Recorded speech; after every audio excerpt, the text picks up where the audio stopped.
Et puis on voulait vous raconter cette initiative géniale. Une collégienne qui a monté un JT, journal télé sur Facebook, pour aider les producteurs de fromage auvergnat. Mais oui, parce que le confinement et la fermeture de 3/4 des marchés ouverts ont de graves conséquences pour les producteurs de fromage dans toute la France. Alors à Cournol, près de Clermont-Ferrand, dans le Puy-de-Dôme, la fille d'une productrice de Saint-Nectaire a eu cette idée très originale afin d'aider sa mère à relancer les ventes. Jean-Luc Boujon nous la raconte.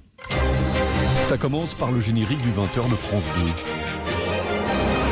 Mais en lieu et place d'Anne-Sophie Lapix, c'est Eva Tartière, 12 ans, qui informe sur les difficultés des producteurs de fromage. Nous vivons actuellement une crise sans précédent face au Covid-19. Tandis que nos commandes diminuent, le travail et la production restent les mêmes sur la ferme. La voici ensuite dans l'étable, près des vaches de sa maman. Chers amis, vous pouvez devenir acteurs de notre filière en mangeant du Saint-Nectaire, des produits laitiers, des produits de vos agriculteurs. C'est Eva, pourtant très timide en temps normal, et sa grande sœur qui ont eu cette idée en constatant les difficultés de leur maman à vendre ses fromages depuis la fin des marchés. Il fallait rebondir, il fallait montrer que travailler pour ne pas pouvoir vendre, c'est compliqué. Et ça marche depuis une semaine, 12 000 vues sur Facebook et des ventes qui redécollent, explique la maman Marie. Ça a boosté les ventes, quoi. Déjà, on a pu faire de la place dans les caves, on peut retransformer, on peut remettre un peu en cave. Ça m'a fait super plaisir, j'étais très fier d'elle. Enfin, j'ai trouvé ça tellement juste et bien fait que c'était parfait. 40 commandes de Saint-Nectaire passées en quelques jours et le souhait de cette productrice, c'est que désormais toute la filière des fromages d'Auvergne puisse profiter de ce coup de projecteur. Jean-Luc Boujon pour Europe 1. Mathieu, un peu de Saint-Nectaire sur une tartine à 6h43 ? Mais volontiers,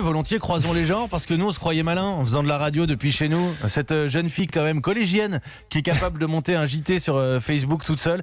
Bravo à elle. Ah ouais, formidable histoire. On va réécouter ce sujet plus tard dans la matinale. Et puis le Saint-Nectaire, oui, pourquoi pas, avec plaisir. François Geffrier pour le journal de 6h30, évidemment, c'est bon le Saint-Nectaire. C'est excellent le Saint-Nectaire. À 7h tout à l'heure, nous allons retrouver Hélène Zélani pour un nouveau journal. Vous êtes sur Europe 1, il est 6h43.